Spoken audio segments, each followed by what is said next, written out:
Então, vamos dar início ao nosso trabalho, cumprimentando a todos com muita alegria, muita gratidão a Deus. Vamos fazer a prece de início, não é?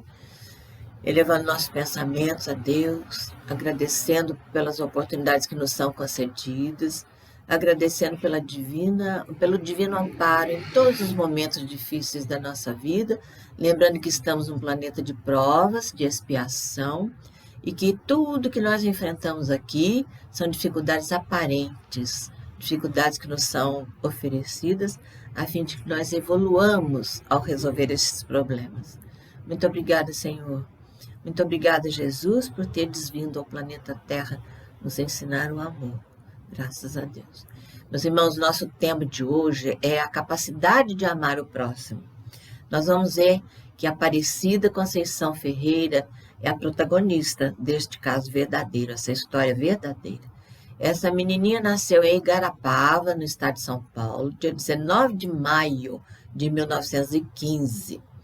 E ela foi criada pelo tio Manuel Inocêncio, que muito lutou para proporcionar educação à menina e a outros sobrinhos pelos quais ele era responsável, se sentia muito responsável na educação dos sobrinhos.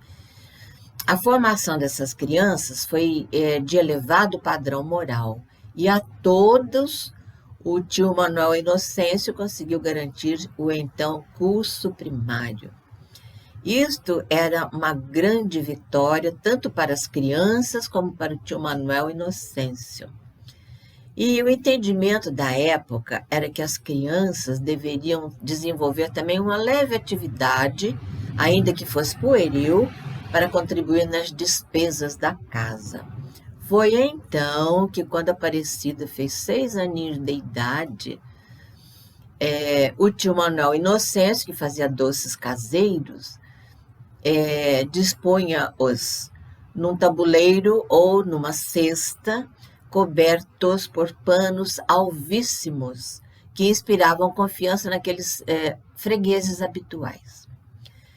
E a Aparecida Conceição, ora colocava o tabuleiro na cabecinha, ou a cesta num dos braços, e saía pelas ruas depois das aulas, para vender seus docinhos e assim ajudar no orçamento doméstico, orçamento familiar.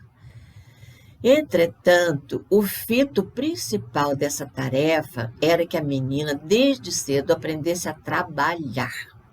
Mas criança é criança. E a Aparecida, de quando em vez, colocava sua cesta de doces em lugar apropriado, ou para jogar queimada ou para brincar de pique-esconde com os coleguinhas. Assim, trabalhando e brincando, a Aparecida conseguiu chegar até o 4º ano primário, finalizando-o. E o tio Manuel Inocêncio se sentia recompensado por todo o sacrifício que fizera para preparar os sobrinhos para uma vida de trabalho e de retidão. Quando completou 19 anos, a Aparecida casou-se com Clarindo Emídio Martins. E como todos nós, ela, quando ainda na espiritualidade, tinha traçado um plano para vivenciar aqui na crosta terrestre. E, com as bênçãos de Deus, a lei do esquecimento já tinha descido sobre a jovem senhora seu diáfano, mas poderoso véu do esquecimento. Corajosa e trabalhadora, Aparecida recordou seu tempo de 4º ano primário e sozinha ela estudou todo o currículo de novo e se habilitou a uma vaga como professora escolar rural de Nova Ponte, era o nome da cidade em que eles moravam. Atuando como professora primária rural, fez com que seus alunos obtivessem ótimos resultados na aprendizagem. Ao lado desse trabalho e dos afazeres do lar, ainda seus serviços como parteira eram sempre solicitados. E esse era um trabalho nobilitante, um trabalho que, por muito tempo, fez com que ela acolhesse muitos bebês que chegavam à crosta terrestre para mais uma experiência reencarnatória. Em 1954, ela se fixou definitivamente em Uberaba. Era ela quem traçava o roteiro da família, digamos assim. E, inicialmente, ali em Uberaba, ela se submeteu a serviços muito humildes e muito penosos, mas garantia, assim, o sustento necessário à família.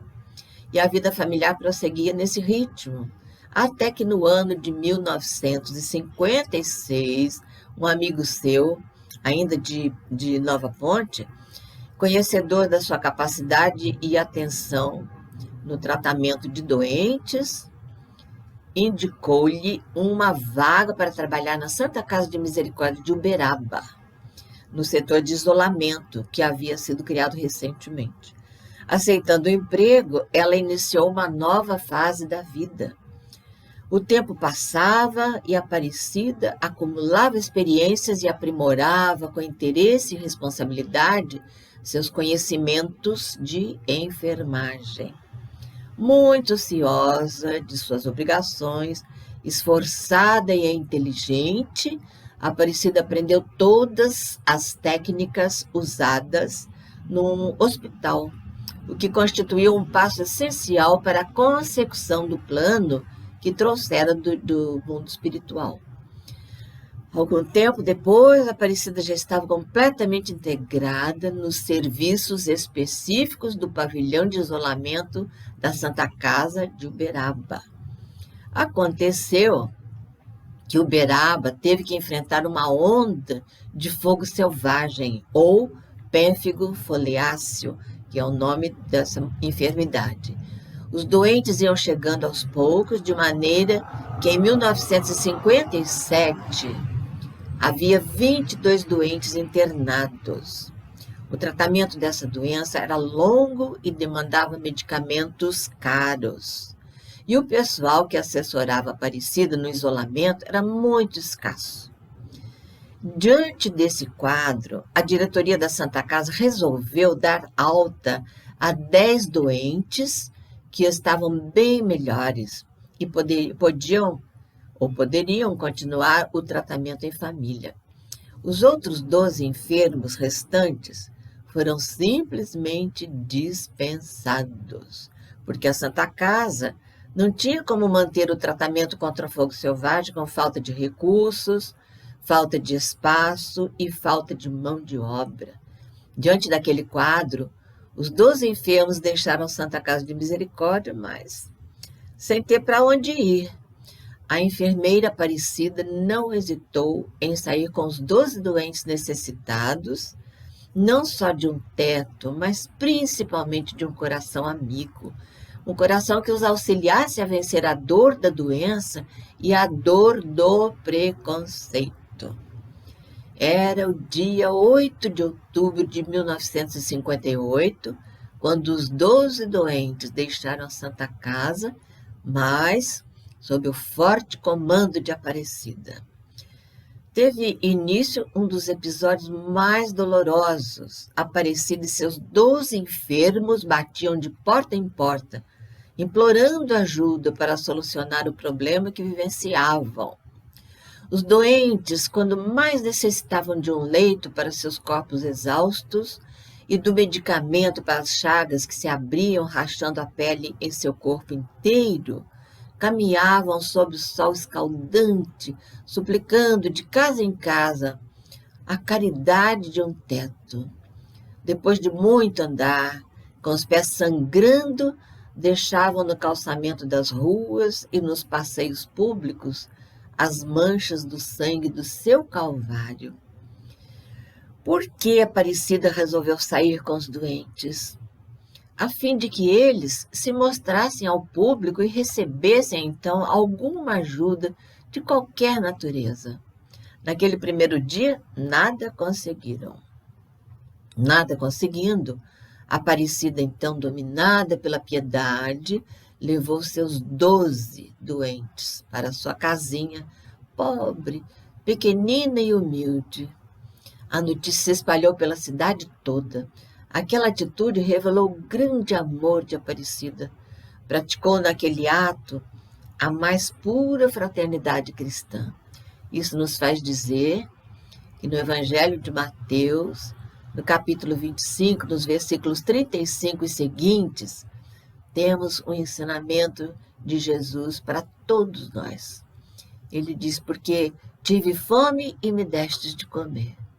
Tive sede e me deste de beber. Era estrangeiro e me hospedaste. Era nu, estava nu e me vestiste. Adoeci e me visitaste. Estive na prisão e foste-me ver. Que maravilha, Conceição Aparecida, ser tão nobre de alma. E a cidade em toda se abalou diante de tamanha capacidade de amar, com o amor crístico. Aparecida não viu outra solução. Sem hesitar, levar os doentes do pênfigo para sua casinha pobre, onde ela vivia com seu marido e os filhos. Imaginem, meus irmãos, uma casinha tosca para 4 pessoas, com apenas um banheirinho, receber 12 pessoas com uma doença que atemorizava a todos. E naquela época, a medicina não tinha ainda apurado que a doença do pênfigo foliáceo não é contagiosa. Ninguém sabia disso ainda. Entretanto, ali ficaram hospedados por apenas 4 dias. Por quê? Porque o desprendimento de Aparecida e seu imenso amor pelo próximo tocou os corações da cidade inteirinha. Houve alguém que se manteve no anonimato, mas foram tocados pelo exemplo daquela mulher poderosa. Esse anônimo alugou um barracão próximo, onde ficaram por mais 4 dias. A magnânima resolução de Aparecida, somada ao gesto do anônimo, que alugara o pavilhão, emocionaram as autoridades. A indignação do povo berabense pressionou as autoridades. Foi assim que as autoridades competentes ofereceram à Aparecida um pavilhão no Asilo São Vicente de Paulo, sob empréstimo por apenas 10 dias. 10 dias que Deus transformou em 10 anos. Desde o primeiro instante, Aparecida passou a residir com seus doentes hospitalizados para zelar pela harmonia do grupo e também para não interromper a contínua assistência que ela sempre lhes prestara. E o precário e improvisado Hospital do Pênfigo passou 3 anos atendendo portadores dessa enfermidade como fosse possível. Para normalizar legalmente o progressivo movimento do hospital, foi constituída, com registro em cartório, uma sociedade civil de caráter filantrópico. E com o registro dos estatutos, oficializou-se o funcionamento do Hospital do Pênfigo Foliáceo, mas continuou um hospital improvisado e muito precário.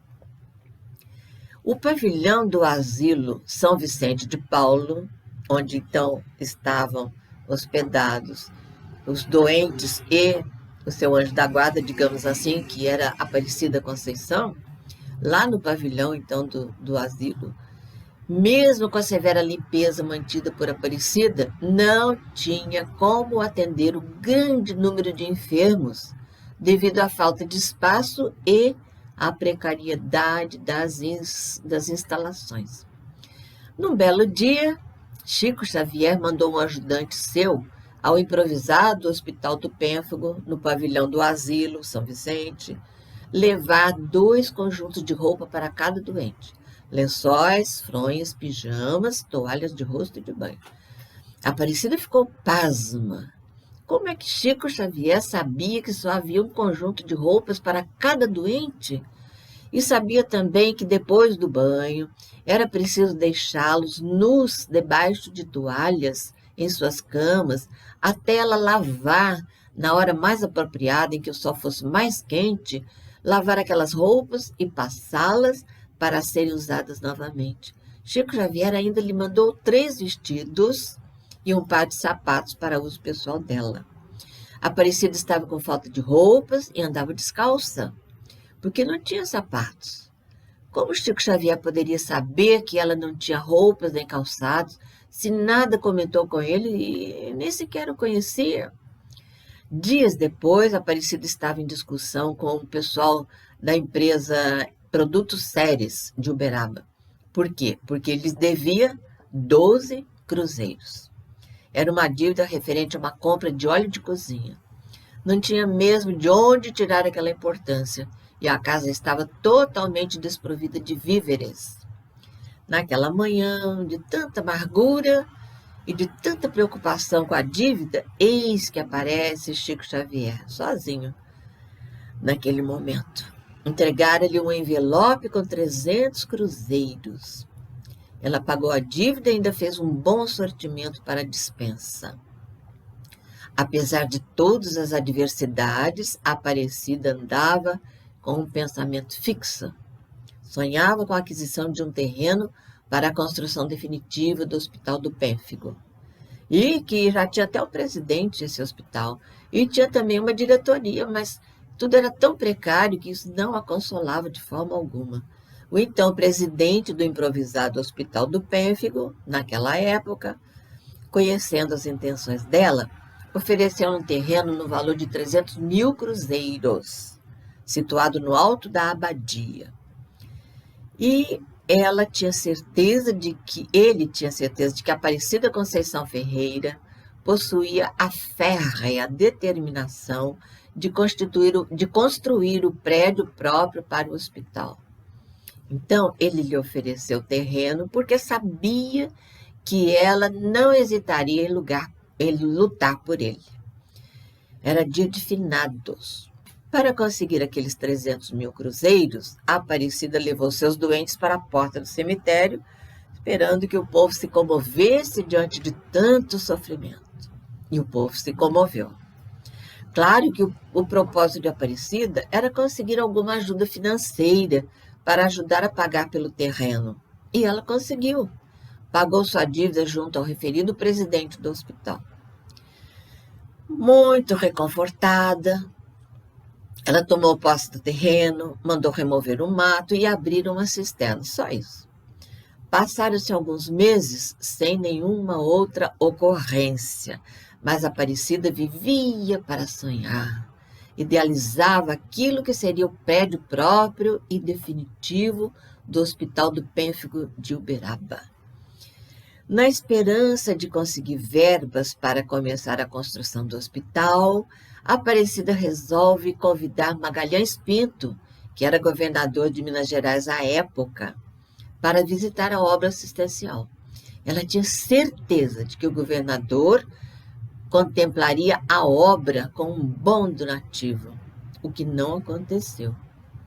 A visita do governador foi marcada para o dia seguinte e a Aparecida então foi pressurosa participar isso ao presidente do Hospital do Pênfigo, a fim de que ele, como presidente, pudesse receber Magalhães Pinto. E o que aconteceu então? Em vez de lhe agradecer pelos cuidados, ele ficou muito nervoso e alertou-a de que não estaria presente, pois ele e Magalhães Pinto eram inimigos pessoais e políticos. E, cumprindo sua palavra, o tal presidente não compareceu mesmo à recepção. Entretanto, tão logo os visitantes saíram, ele convidou cinicamente a Aparecida para que fossem juntos ao terreno. Ao chegarem lá, ameaçou-a, dizendo que iria processá-la por ter invadido o terreno alheio. E lhe revelou cinicamente também, naquele momento, o nome dos verdadeiros proprietários. Aparecida ingenuamente lembrou a ele que já lhe havia feito o pagamento com os 300 mil cruzeiros, que foram angariados pelos doentes no dia de finados. Estava desolada com a ameaça daquele presidente. Era um absurdo. Nada havia que comprovasse a transação entre eles. Aparecida se prometeu que a partir daquele dia em diante faria anotação de tudo e tudo documentaria. Com medo da denúncia, ela resolveu falar com Chico Xavier. E ele aconselhou que ela procurasse o professor Antônio Fonseca. Antônio Fonseca, por sua vez, logo lhe apresentou o senhor Eustáquio, que era corretor de imóveis e que logo trouxe a proposta de venda assinada pelos proprietários legítimos. Aparecida contou tudo ao Chico e disse que pretendia ir a São Paulo na esperança de conseguir o dinheiro como pedinte e começar logo a construção definitiva do hospital. Colocou-se no viaduto do chá acompanhada de 2 doentes. Policiais removeram-nos do local e a intenção era encarcerá-los. Mas Aparecida se justificou, foi a Uberaba e voltou com documentos comprobatórios da sua luta. Para sua volta a São Paulo, Chico lhe dá uma apresentação, um cartão de apresentação dirigida ao radialista Moacir Jorge. Então, Aparecida, pedindo a proteção de Deus, viajou novamente para São Paulo, alimentando grandes esperanças de conseguir os recursos que desejava para o novo pagamento do mesmo terreno. Para ela, agora, o segundo pagamento. Logo na entrada dos Diários Associados, na rua 7 de abril 230, ela encontrou Assis Chateaubriand, que, avisado de que seria procurado por Aparecida, logo a identificou no salão do prédio e, abraçando-a, disse-lhe: querida, esta casa é sua. Olha que maravilha, gente. Aparecida teve total apoio de todas as emissoras de rádio, televisão e de jornais também. E Assis Chateaubriand se tornou um grande amigo e benfeitor da instituição. O resultado da campanha feita pelo rádio alcançou a importância de 720 mil cruzeiros, o que lhe trouxe uma grande tranquilidade. Com esse dinheiro, Aparecida efetuou o segundo pagamento do mesmo terreno. Recolheu os impostos, cobriu as despesas da escritura e do registro, e lhe sobrou ainda mais da metade da quantia angariada. Em janeiro de 1962, Chico Xavier a visitou para anunciar que era chegado o momento de iniciar a construção. Segundo um jornalista muito querido à época, de grande projeção, ele resolveu organizar uma comitiva encabeçada por um caminhão de som, com música e os principais doadores, todos de pé na carroceria, mas situados atrás da cabine, com a devida proteção. E Aparecida junto. Nesse dia glorioso, Aparecida foi condecorada cidadã uberabense. Foi assim o lançamento da pedra fundamental. Isso aconteceu no dia 2 de fevereiro de 1962. Finalmente foi iniciada a construção do prédio do Hospital do Pênfigo Foliáceo de Uberaba. Todos com muito entusiasmo e esperança em melhores dias. Chico visitava Aparecida frequentemente, fazia suas ponderações e tinha sempre palavras de estímulo a ela. E um imenso número de pessoas em São Paulo participavam de todas as campanhas. O complexo de instituições a serem construídas em benefício da grande família reunida passou a se chamar Lar da Caridade. Uma vez que perdera 22 mil tijolos numa campanha inicial, Aparecida agora fazia a campanha do tijolo em São Paulo, no ano de 1964, percorrendo vários centros espíritas na capital paulista. Certa feita, num centro espírita no bairro do Brás, Aparecida observou o público e precaveu-se por ver que ali não havia ninguém que ela conhecesse. Ao iniciar os trabalhos, o dirigente daquela reunião espírita chamou ao microfone a senhora do Hospital do Fogo Selvagem que estava presente. Ela nem imaginava que pudesse ser com ela e não atreveu a se apresentar. Não havendo manifestação alguma, o dirigente convoca formalmente a representante do Hospital do Fogo Selvagem para ministrar um passe em Dona Mafalda, presidente do centro em que se encontravam. Essa senhora estava enferma e acamada em seu apartamento, que ficava no mesmo prédio do centro espírita, mas na parte residencial. Aparecida não era espírita e nunca havia ministrado passes. Estranhou aquele pedido e não se apresentou mesmo. Ao término da reunião, o dirigente repete o pedido. Aparecida só então, muito timidamente, resolve acompanhar alguns médiuns, sem saber que eles estavam indo para o terceiro andar, onde morava Dona Mafalda. Mesmo se sentindo muito receosa, imitou os outros e fez a imposição de mãos sobre Dona Mafalda, e nessa hora a Aparecida orou profundamente inspirada. No dia seguinte, a Aparecida ficou sabendo que Dona Mafalda, depois de muito tempo paralítica, conseguira andar. Foi algo inesperado. Isso chamou a atenção de muitos. Foi uma bênção maravilhosa. Todos a atribuíam à Aparecida. Depois disso, Dona Mafalda, em sinal de agradecimento, passou a visitar, uma vez por ano, o ainda provisório Hospital do Pênfigo, ou Hospital do Fogo Selvagem, em Uberaba. E Dona Mafalda passou a fazer campanhas em prol da construção definitiva do hospital. No complexo do Lar da Caridade, que era o conjunto das instituições em Uberaba, houve muitos casos de sensíveis melhores, até mesmo de cura, não só pelos medicamentos, mas pelos passes magnéticos de cura que a Aparecida passou a aplicar aos doentes em crise de grande sofrimento.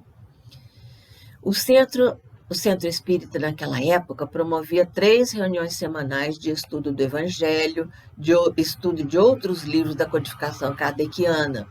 E havia também trabalhos de passes, evangelização da infância e reuniões com a mocidade espírita. Quase todas as mensagens recebidas no Centro Espírita Deus e Caridade foram publicadas num livro muito importante chamado Estradas e Destinos, em 1987. Isabel Bueno, titular do órgão de Inspeção Federal do Ensino na região, esteve em estreito contato com o trabalho de Aparecida durante 18 anos. Isabel fazia questão de destacar que o roteiro de Aparecida era o caminho da mais pura caridade. Isabel Bueno deixou registrada sua profunda admiração e seu elevado respeito pelo nobre trabalho de Aparecida, uma heroína incansável na prática do bem. A humildade, o amor ao trabalho do bem e a capacidade de exercer o amor cristão eram os traços marcantes da personalidade de Aparecida. Esta é a história sublime de uma mulher que desbravou o caminho para muitas vítimas do fogo selvagem. Na medida do possível e até do impossível, ela não poupava esforços para cuidar desses doentes com o maior carinho, o maior respeito, a maior abnegação. Meus irmãos, vamos agora à prece do encerramento e vamos fechar nossos olhos suavemente, respirar prazerosa e profundamente e elevar nossos pensamentos a Jesus, o mais lídimo representante de Deus aqui na Terra. Jesus amado, vós, missionário do amor, depois de muitas tarefas benfazejas, cumpridas em mundos distantes dentro deste universo, por uma sublime abnegação, Senhor, optastes por vir nos ensinar o amor. Agradecemos imensamente, divino amigo, amigo nosso de todas as horas, pela luz que implantastes neste lindo planeta Terra, formado por vós ao influxo de Deus. E essa luz divina está se fixando na Terra, em vosso infinito amor, e ao longo dos séculos, e brilhará, iluminando a rota de cada um de nós, em nosso processo evolutivo. Pedimos-vos, Jesus, envolvei a Terra em vosso amor infinito, Abençoai a humanidade para que saremos das terríveis enfermidades da alma, das quais ainda padecemos. Curai-nos, Jesus. Ajudai-nos a ser mais humildes, mais solidários, mais fraternos. Não nos deixeis entregues à escuridão da nossa incipiência espiritual. Por tudo, Senhor, nós vos agradecemos e pedimos que assim seja. Muito obrigada, Senhor. Graças a Deus.